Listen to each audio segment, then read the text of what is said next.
Moçada, a gente falando então sobre o DNA, a dupla fita de DNA. Apesar do DNA ter duas fitas, o gene só está de um lado e o outro lado, a cadeia complementar, não tem função para síntese proteica. Às vezes o gene está de um lado, às vezes o gene está do outro. O importante é que em cada pedaço do DNA, um lado é gene e a cadeia complementar não funciona. Não para síntese proteica, né? Ela tem um papel de manter a estrutura da dupla hélice. Um lado funciona e o outro lado não funciona. Só que, gente, existem pedaços de DNA onde, de um lado e do outro, nós não temos cadeias codificantes, nós não temos, moçada, genes, e a gente está falando, então, no DNA lixo nesse caso. Lembrando para vocês que o DNA lixo ele tem lá uma sequência de nucleotídeos que não é transcrita em RNA, que não é traduzida em proteínas. É uma sequência que não tem significado nenhum. Né? Comentando que a maior parte do seu DNA é DNA lixo, e já é estranho você imaginar que existe DNA lixo, mais estranho ainda imaginar que existem pedaços de DNA lixo dentro do gene. Se eu pego, moçada, um gene desses, e vou analisar esse gene com mais detalhes, tá lá então o gene. Gente, nós vamos ter no meio do gene, dentro do gene, trechos de DNA lixo chamados pelo nome de introns. O termo, moçada, intron, descreve DNA lixo, DNA não codificante dentro do gene. E para a gente poder fazer a comparação, chamarei pelo nome de exon o DNA codificante, o DNA que efetivamente codifica a proteína dentro lá do gene. Então a gente tem introns e exons. Explicando um pouco melhor, né? Estava comentando com vocês que o gene é a receita do bolo, só que na verdade, gente, a receita do bolo, ela está colocada para a gente dentro lá de várias informações que não tem sentido nenhum. Ora, o que é isso aqui que a gente está escrevendo? Ora, pode notar que a gente colocou a receita do bolo, ovo e farinha e leite, só que isso aqui perdido dentro de uma série de informações que não fazem sentido nenhum.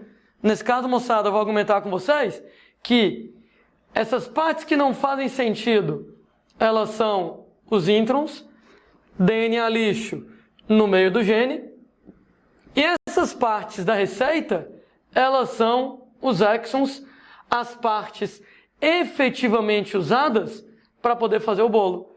Cá entre nós, né, moçada? Se eu sou o dono do restaurante e a receita do bolo está desse jeito, eu não mandaria a receita do bolo desse jeito para o meu cozinheiro.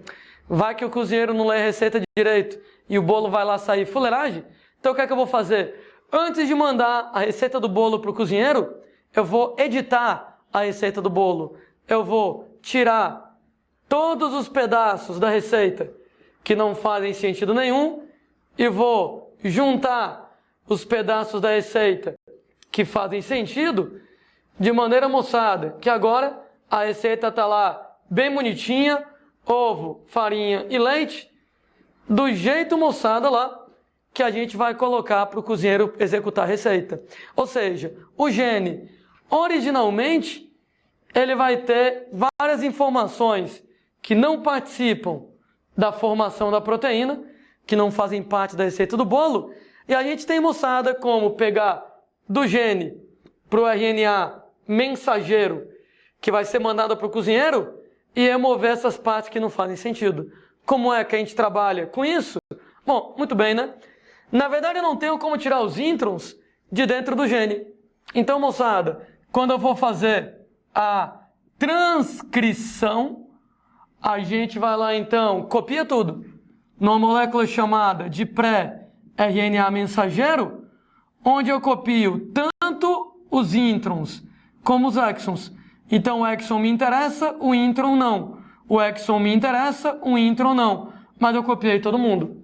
Uma vez que eu fiz o pré-RNA mensageiro, eu agora vou fazer uma reação chamada de splicing. Onde o splicing, gente, ele, de uma certa maneira, é a edição do pré-RNA mensageiro. Todo mundo, acredito eu, já editou um vídeo, né? Você pega o vídeo, corta as partes em que você está feio, cola as partes em que você está bonito, para aparecer somente você bonito lá no vídeo. E aqui eu vou fazer de maneira semelhante, eu vou remover tudo o que não me interessa. Eu vou remover os introns e vou colocar somente os exons. Eu vou lá colar os exons para poder produzir um RNA mensageiro maduro. Nesse caso, moçada, o RNA mensageiro maduro, agora ele apresenta somente os exons, somente a parte interessante da receita, e com isso, moçada, a gente pode mandar para a tradução para poder fazer a proteína, ou seja, splicing, né? Eu vou pegar a receita, não no gene, mas no pré-RNA mensageiro, e vou editar a receita. Eu vou remover tudo aquilo que não me interessa, vou colar somente aquilo que me interessa, para agora eu ter o RNA mensageiro maduro, pronto para ele ser traduzido na proteína, né?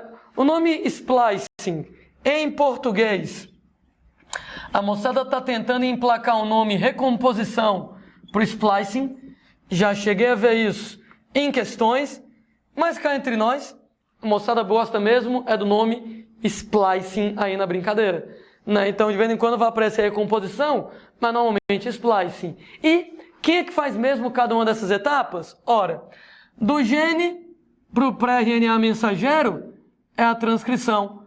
Qual é o mesmo nome da enzima que faz a transcrição? Ela se chama de RNA polimerase.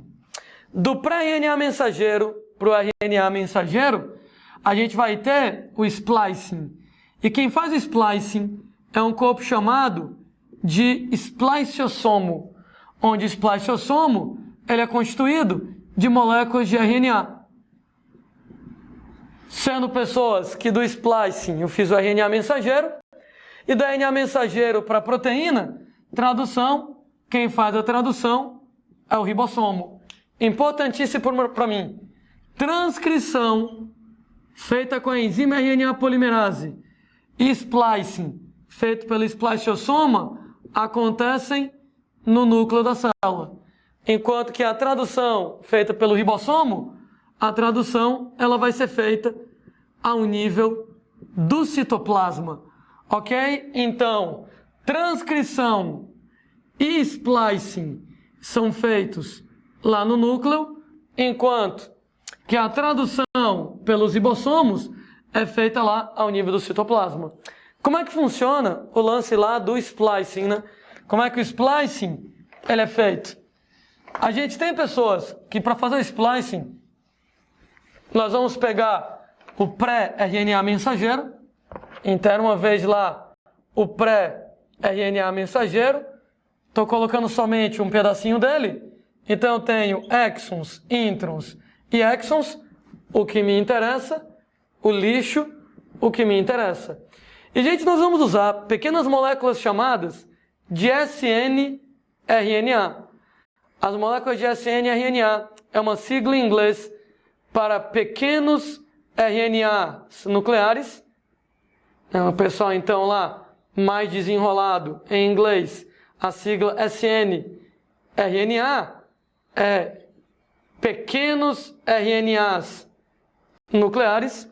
E os snRNA, eles são capazes de reconhecer a fronteira entre os exons e os introns. Então, as moléculas de snRNA se ligam bem na fronteira entre o exon e o intron, e essas moléculas, então, elas acabam se aproximando aqui na brincadeira. Ora, uma vez que elas acabam se aproximando, o resultado, moçada, nessa situação, é que a gente vai acabar dobrando o pré-RNA mensageiro. Olha aqui nesse esquema da dobra, a gente vai ter exons, intron e exons. A gente vai ter aqui, moçada, os snRNA, e a soma dos snRNA acaba originando o spliceossomo aqui na jogada. Sendo que quando a gente faz o spliceossoma, esse conjunto de pequenas moléculas de RNA, agora o que a gente vai fazer é cortar aqui, cortar aqui. Uma vez, moçada, que a gente corta, a gente remove os introns, cola o exon, Ou seja, a gente, nessa brincadeira, remove os introns. Então tá lá o pedaço de RNA, que é o intron. Cortei bem aqui, e agora eu vou colar exon com exon. E agora eu vou colar um exon no outro exon. Uma vez que a gente vai lá e cola os exons em si, está lá o RNA mensageiro maduro, pronto para poder fazer o que ele tem que fazer, ou seja, ser enviado ao ribossomo para tradução. E o que acontece com o intron nesse caso? O intron ele é degradado em nucleotídeos. Ora, lembre-se que o RNA é constituído lá de nucleotídeos, e aí você vai ter, sei lá, adenina, citosina, guanina, uracila, etc. Eu vou degradar esses nucleotídeos exatamente para que os nucleotídeos sejam usados na produção de novos RNAs. Para que eles sejam usados na formação de novas moléculas de RNA, nesse caso. De qualquer maneira, moçada, então, uma vez que o splicing ele vai estar lá trabalhando desse jeito, a gente foi lá, ligou, dobra, faz a alça do intron, corta, remove o intron, cola os exons no lugar. Claro que posteriormente os snRNA se soltam e agora o RNA mensageiro maduro, ele está lá pronto para que haja a tradução. Comentários extremamente importantes para a gente, tá certo? Quando você trabalha, moçada, desse jeito, isso aqui é o que acontece em eucariontes, né? Para quem não lembra, células eucarióticas são aquelas células onde você tem núcleo organizado por carioteca. Então, eucariontes apresentam exons e introns e apresentam splicing, mas somente os eucariontes. Então, eucariontes, os organismozinhos, as célulazinhas, onde nós vamos ter núcleo organizado por carioteca. Isso aqui, gente, é o que vale para a imensa maioria dos seres vivos, sendo que em seres procariontes a brincadeira é diferente. Seres procariontes são aqueles que apresentam células que não apresentam núcleo organizado por carioteca. Detalhe, né? Nós vamos ter um único grupo de seres que são procariontes. Procariontes, única e exclusivamente as bactérias, não apresentam exons, não apresentam introns, não apresentam splicing. Muito cuidado com isso. Então, na verdade, esse esquema que eu estou falando para vocês de formação de pré-RNA mensageiro, de splicing, então, exons, introns e splicing, somente em eucariontes, células que têm núcleo organizado, em procariontes, células que não têm núcleo organizado por carioteca, bactérias, não existe essa história. Alguém vai lá e briga comigo. Landim, isso é complicado demais, né? Não dava para a natureza ter inventado um processo mais simples do que esse? Gente, talvez até desse para a natureza inventar um processo mais simples. Mas o problema é que nós somos atacados por vírus várias vezes ao longo lá da nossa vida evolutiva. Era uma vez o meu gene, estava lá o meu gene bonitinho, quietinho, e um belo dia um vírus malvado foi lá e se enfiou no meio do meu gene. Com o tempo esse vírus, moçada, acabou virando um intron e acabou separando o gene em pedaços que são exons nesse caso. Eu não consigo tirar o vírus daqui, tanto é que ele vai acabar virando um intron. O que quer dizer que agora eu tenho duas coisas para fazer. Ou eu vou ficar de mimimi, ai socorro, o vírus me atacou, o que é que eu faço? E morro, porque eu não consigo arrancar o vírus daqui, ou eu aprendo a lidar com isso. O vírus me atacou, eu não consigo tirar ele, então eu vou ignorar. Nesse caso lá, deixo o vírus aqui e eu ignoro.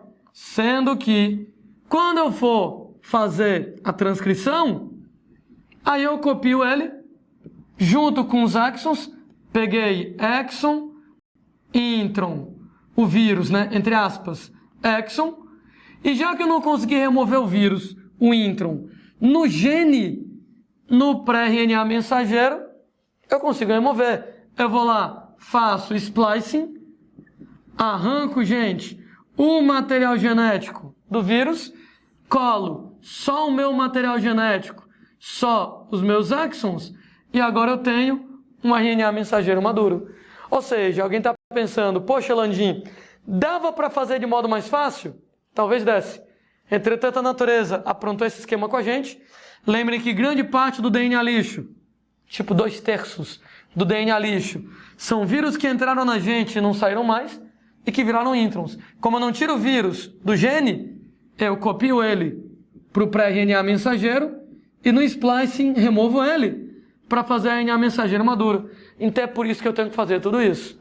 Landim, alguma vantagem em você ter exons, introns, splicing?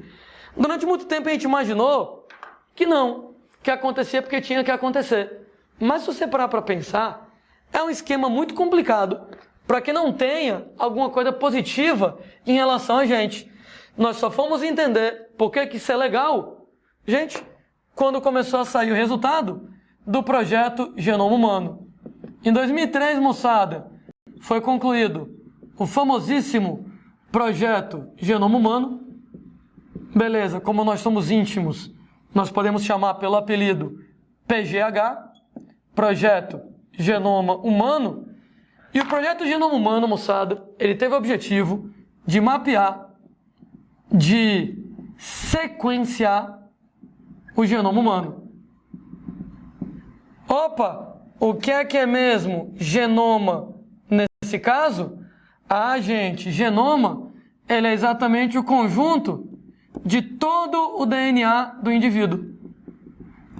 Ou seja, todos os cromossomos, todo o DNA, o conjunto do DNA todo que você tem, os cromossomos todos, vai receber o nome, moçada, de genoma nesse caso. E o projeto Genoma Humano foi sequenciar. Como assim, Landim? Sequenciar? Sequenciar. Determinar a sequência de bases nitrogenadas. Ou seja, o projeto Genoma Humano, ele foi dizer para mim, em cada gene que eu tenho, em cada molécula de DNA que eu tenho, o gene, sei lá, para insulina, a sequência dele é essa aqui.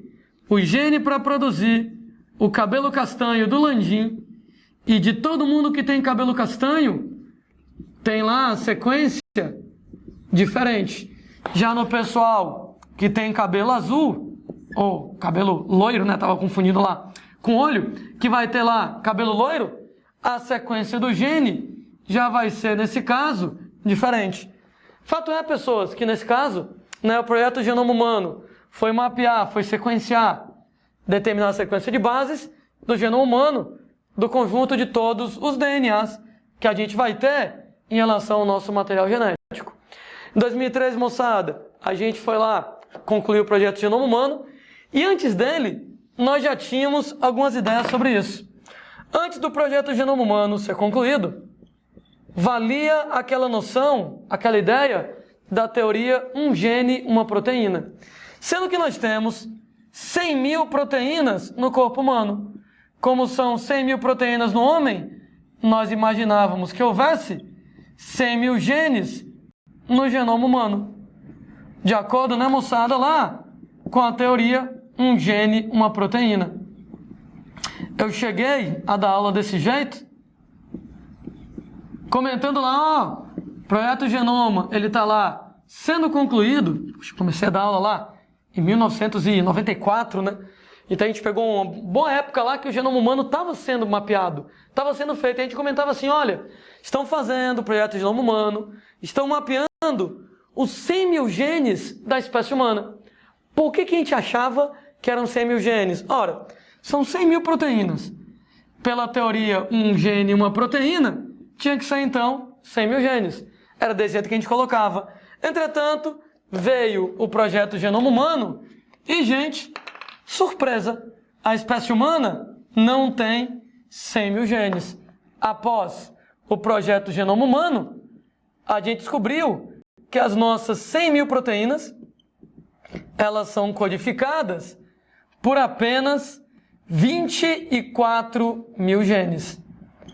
Moçada, isso aqui foi uma surpresa danada. Se você de repente para pensar, 100 mil proteínas, 24 mil genes, não é um gene para uma proteína. A gente tem 24 mil genes para 100 mil proteínas, isso quer dizer que um mesmo gene codifica mais de uma proteína.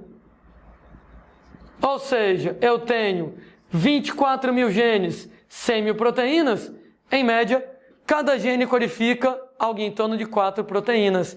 E com isso, moçada, a gente começa a colocar aquela teoria de um gene e uma proteína meio que por água abaixo.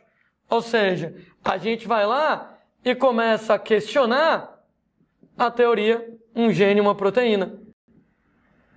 Só que os cientistas descobriram isso, mas, moçada, eles continuaram bolados porque eles não conseguiam entender como é que isso pode acontecer. Como é que eu posso ter um gene codificando mais de uma proteína? E, a princípio, a galera não tinha ideia de como é que isso poderia acontecer, até que a galera começa a ter uma ideia interessante a respeito disso. Então, o gene ele vai lá, a princípio, ser transcrito numa molécula de pré-RNA mensageiro. Lembrando que o pré-RNA mensageiro, ele apresenta exons e introns e exons e introns e exons. E aí, né, moçada, a gente vai fazer o splicing. Sendo que a reação de splicing, ela vai remover os introns. Entretanto, o que a gente descobriu é que, de vez em quando, além de remover os introns, o splicing também remove alguns exons. O que quer dizer? Que suponha que removeu o exon 3, a gente vai acabar produzindo um RNA mensageiro que tem apenas os exons 1 e 2 aqui na jogada.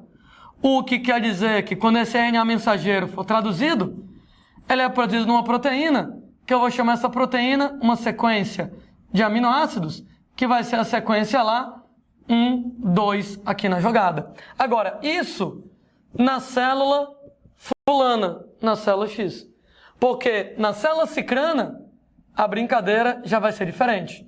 Pode ser que na célula Y, na hora que a gente for fazer o splicing, a gente tire, além dos introns, o exon 1, de maneira a produzir um RNA mensageiro, que vai ter os exons 2 e 3, que quando a gente, moçada, for traduzir, eu vou produzir uma proteína, uma sequência de aminoácidos que vai pegar somente 2 e 3.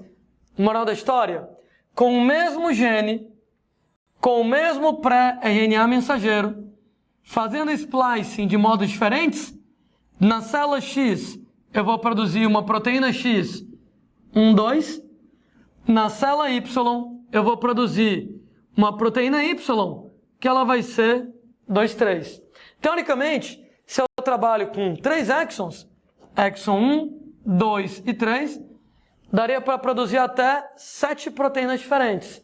Eu posso fazer o splicing e tirar somente os introns e deixar 1, 2 e 3. Posso tirar o exon 1, deixar 2 e 3, tirar o exon 3, deixar 1 e 2, tirar o exon 2, deixar 1 e 3, deixar só 1, só 2, só 3. Ou seja, com o mesmo pré-RNA mensageiro, eu poderia produzir 7 RNAs mensageiros diferentes e com isso 7 tipos de proteína. Ou, moçada, colocando de outra maneira, com a nossa receita de bolo, leite, ovo e farinha, brincando de recortar e colar a receita, eu poderia fazer 7 pratos diferentes. Leite, ovo e farinha, só leite e ovo, só leite e farinha, somente ovo e farinha. Poderia pegar só o leite, só o ovo, só a farinha. Moral da história, com a mesma receita, vários pratos, da maneira como a gente editar, eu posso cortar pedaços da receita e inventar pratos diferentes, como eu posso cortar pedaços da receita, algum exon, e fazer proteínas diferentes.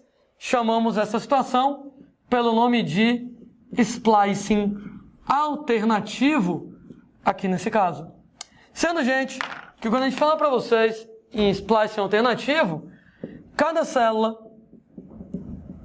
ela pode editar o pré-RNA mensageiro em RNAs mensageiros diferentes. Como é que a gente pode fazer isso? Através da remoção diferencial de exons. Ou seja, além de você remover os introns é obrigatório. Só que além de remover os introns, eu posso remover também alguns exons.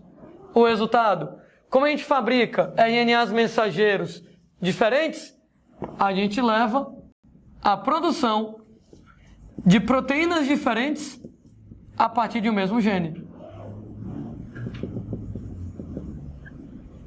Eita, Landim, não deu para entender nada do que você escreveu.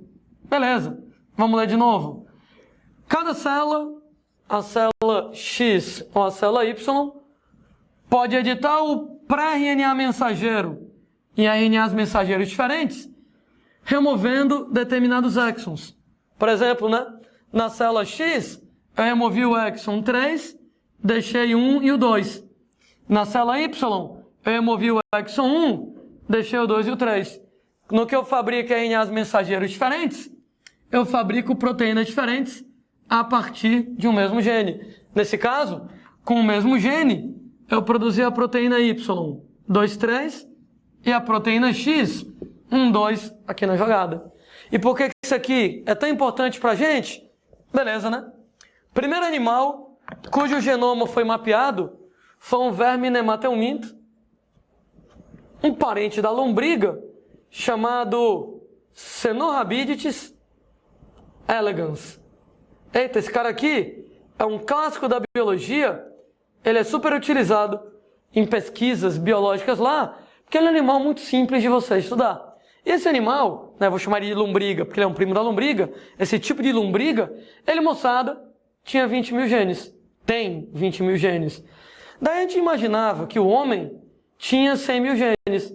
Cá entre nós, isso é perfeitamente razoável para mim, porque a lombriga não tem quase nada. Não tem braço, não tem perna, não tem cérebro, não tem pulmão, não tem coração, não tem rim, não tem esqueleto e aí vai. Ou seja, o homem é muito mais complicado que a lombriga. O fato do homem ser muito mais complicado que a lombriga justificaria o homem ter 100 mil genes. Entretanto, veio o projeto Genoma e a gente, moçada, tem 24 mil genes somente. E volto a dizer, para todo mundo foi uma surpresa. A gente tem bem pouquinho gene, especialmente se você compara com a lombriga. Será que da lombriga para a gente, 4 mil genes de diferença? Consegue explicar a nossa diferença para a lombriga? Volto a dizer, cabelo, unha, e etc e tal, coisas que a lombriga não tem? Pois é, a gente imagina que não. E por que isso é mais complicado que a lombriga? Hoje em dia nós concluímos que a gente é mais complicado que a lombriga, não é porque nós temos mais genes, é porque, moçada, a lombriga, com os 20 mil genes que ela tem, fabrica 20 mil proteínas. Lombriga quase não sabe fazer splicing alternativo. Eu, com 24 mil genes, fabrico 100 mil proteínas, o que quer dizer que a gente sabe fazer splicing alternativo, a gente sabe trabalhar melhor com os nossos genes. Com o mesmo número de genes, ou número de genes muito parecidos, eu consigo produzir uma quantidade de proteínas bem maior, porque eu consigo pegar um mesmo gene e produzir proteínas diferentes através do splicing alternativo. Ou seja, a diferença de complexidade entre os seres vivos não está no número de genes. A diferença de complexidade entre os vários seres vivos não está no número de genes.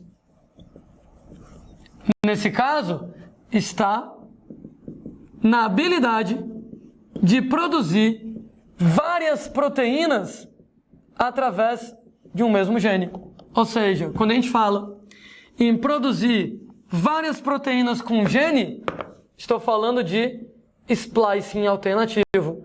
A habilidade de produzir várias proteínas a partir de um mesmo gene através do splicing alternativo.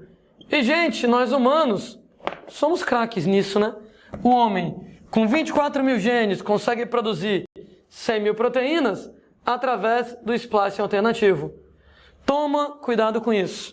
Se o número de genes fosse proporcional ao grau de complexidade da espécie, gente, o camundongo era mais complexo que você. Porque você tem 24 mil genes e um camundongo tem 26 mil.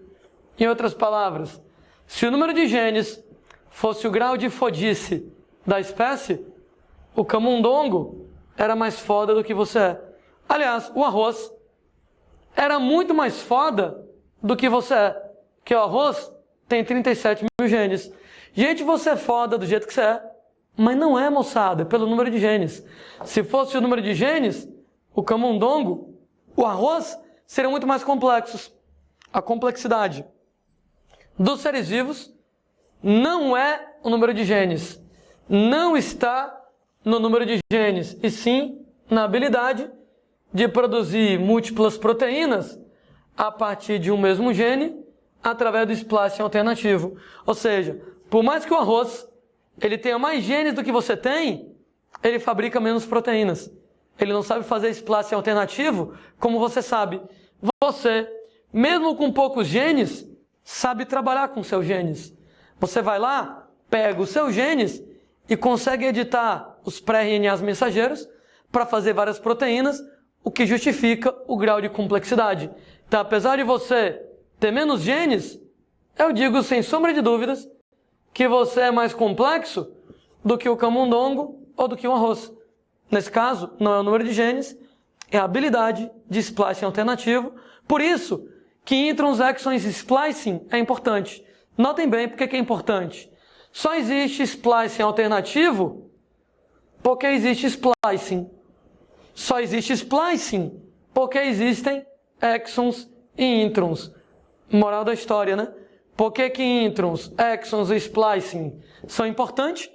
Porque graças a eles existe splicing alternativo, o que permite que a gente seja complicado como a gente é. Daí, o porquê que introns, exons e splicing acabam sendo interessantes. Por mais complicado que isso seja, acaba sendo interessante pra gente.